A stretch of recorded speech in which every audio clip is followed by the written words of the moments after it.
মহাভারত বলে intention is more important than the skill. কি উদ্দেশ্যের জন্য আমরা কাজটা করছি সেটা হচ্ছে বড়, কি কাজ করছি সেটা বড় কথা নয়। যেরকম এক জায়গায় একটি শ্লোকে খুব সুন্দর উদাহরণ দেওয়া হয়েছে, কৃষ্ণ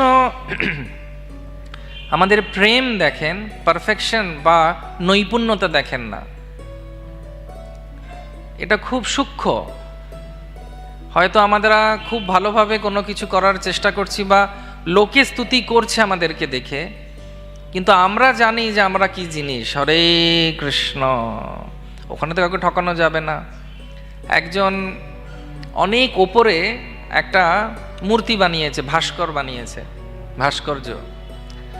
তো ভাস্কর্য বানাবার পর খুব সুন্দর ভাস্কর্যটা হয়েছে। তো নিচে থেকে দাঁড়িয়েও বলছে, ওর কারিগর যে সহকর্মীকে বলছে ওটা ভেঙে ফেলতে হবে। বলছে এত কষ্ট করে বানালে আবার ভাঙবে কেন?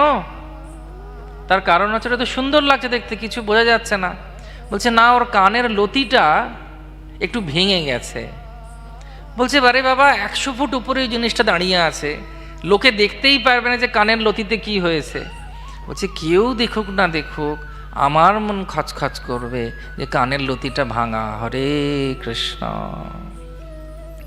জগতের লোক বুঝতে পারবেন না কিছু, সে বুঝতে পারবে না যে মূর্তিটা কেমন বানিয়েছি, কিন্তু ওরা আমাকে স্তুতি করবে যে খুব সুন্দর হয়েছে। কিন্তু আমি তো জানি যে ওইটার ভাঙা হয়ে রয়েছে, তখন খারাপ লাগবে আমার। যদি সৎ হয় চালিয়ে দাও, কি আছে, অন্য কেউ হলে এরকম ভাববে। ঠিক সেরকমভাবেই এখানে প্রহ্লাদ মহারাজ বলছেন যে ভালোবাসতে গেলে ভগবানকে, ব্রজবাসীদের এই গুণটি ছিল, তারা শুধু ভক্তি করেছে ভগবানকে, সেই উদ্দেশ্যের জন্যই আসা। তো তিনি বলছেন ধন সম্পদ, যখন কারুর ধন সম্পদ থাকে তখন তার অহংকার হয়। আমি জানি না, আমাদের না মন্দিরের নিচে লেখা উচিত নো মোবাইল। আজকে প্রায় 6 বার মোবাইল বাজলো লোকের। তো আমার মনে হয় নিচে একটা বোর্ড লিখে দেওয়া উচিত, যখন আসবেন তখন মোবাইলটা বন্ধ করে আসবেন। এটা একটা সম্মান ভগবানকে দেবার জন্যে। সবাইকে আমার সঙ্গে একমত? হ্যাঁ। আর যদি কারোর এবার মোবাইল বাজে, তাহলে আজকের মন্দিরের সব খরচা তাকে দিতে হবে। ঠিক আছে? সব খরচা তাকে দিতে হবে। আজকে যার মোবাইল এখন বাজবে, আমি ব্যক্তিগতভাবে তার সঙ্গে কথা বলবো। হরে কৃষ্ণ। এবার আর বাজবে না, আমি জানি। তো ভগবান বলছেন, প্রহ্লাদ মহারাজ বলছেন, তো প্রহ্লাদ মহারাজ বলছেন যে ধন ঐশ্বর্য, যাদের ঐশ্বর্য থাকে, দেখবেন প্রভুপাদ এক জায়গায় লিখছেন, অনেক ধনীর বাড়িতে আপনি ঢুকতে পারবেন না। এখানে অনেক বাড়ি আছে, আর বিদেশে কিছু কিছু বাড়ি আছে, সেখানে লেখা থাকে ট্রেসপাসার্স আর প্রসিকিউটেড, মেরে ফেলবে। আমার প্রপার্টিতে ঢুকলে মেরে ফেল, কারোর বাড়িতে গেলেন ঢুম মরে গেল। চিন্তা করুন তো কি বিপজ্জনক। ভারতবর্ষে আগে লেখা থাকতো অতিথি দেব ভয়, এরকম লেখা থাকতো। মানে ভারতবর্ষ আগেকার দিনে লোকে জিজ্ঞেস করতো খাবার আগে, এখন ভুল করেও সেটা করবেন না, যে কেউ কি না খেয়ে আছো, তাহলে নিজে খেয়েই ক্রান্তিদেব হয়ে যেতে হবে। হরে কৃষ্ণ। কিন্তু ধনীদের বাড়িতে ঢোকা যাবে না। কেন ঢোকা যাবে না? তার কারণ হচ্ছে লেখা আছে। তা নাহলে কিছু না লেখা থাকলেও দরজার গোড়ায় দাঁড়িয়ে থাকে।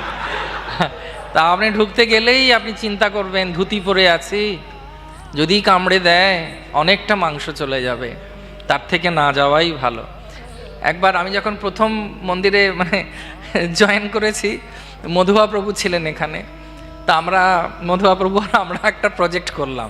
তখন আমার কাছে সেবা ছিল না মন্দিরে। তো সেবা যখন ছিল না, তখন আমরা মধুয়া প্রভু আর আমি খুব সময় কাটাতাম। তো প্রভু সেবা করতেন ঠাকুরের, আমার এক একটা প্ল্যান আসতো মাথায়, কি করা যাবে, কিছু একটা করতে হবে। তখন কোনো ডিপার্টমেন্টই দেয়নি আমাকে, খুব বিন্দাস ছিলাম, খুব মজা। তখন কোনো ডিপার্টমেন্ট নেই, কিছু নেই, যা ইচ্ছে করো। তখন কি বলে, কি পিরিয়ড বলে যেন ওটাকে ইংলিশে, যাই হোক, হ্যাঁ বেঞ্চে আছি বোধহয়, বেঞ্চে ছিলাম, আশ্রমে বেঞ্চে ছিলাম। তো প্রভু হঠাৎ করে একদিন বললেন, একটা কাজ করো, চলুন আমরা নেবার্স প্রিচিং করি। আর আমাদের নেবাররা তো সব হরে কৃষ্ণ, সব হাই ফাই সবাই। আলাম ঢুকতে দেবে? বলছি চলুন না, চেষ্টা করে দেখা যাক না, গীতা যদি না নেয় একটু কিছু প্রসাদ দিয়ে চলে আসবো। তো তখন অনেকের বাড়িতে গিয়ে এই অভিজ্ঞতা হয়েছিল। যেমন কোথাও দারোয়ান আমাদেরকে দেখে একটু বকা দিয়ে চালিয়ে দিয়েছে, কোনো কোনো জায়গায় দরজায় মানে লেখা আছে ওখানে, এখানে বেল টিপুন, ওখানে বলতে হবে কি উদ্দেশ্যের জন্য এসেছি, বলতে হবে সেলসম্যান নয়, আমি এই কারণে, যে তাদের ইচ্ছে হলে আপনাকে ঢুকতে দেবে। এই জন্য ধনসম্পদ থাকা খুব অসুবিধে।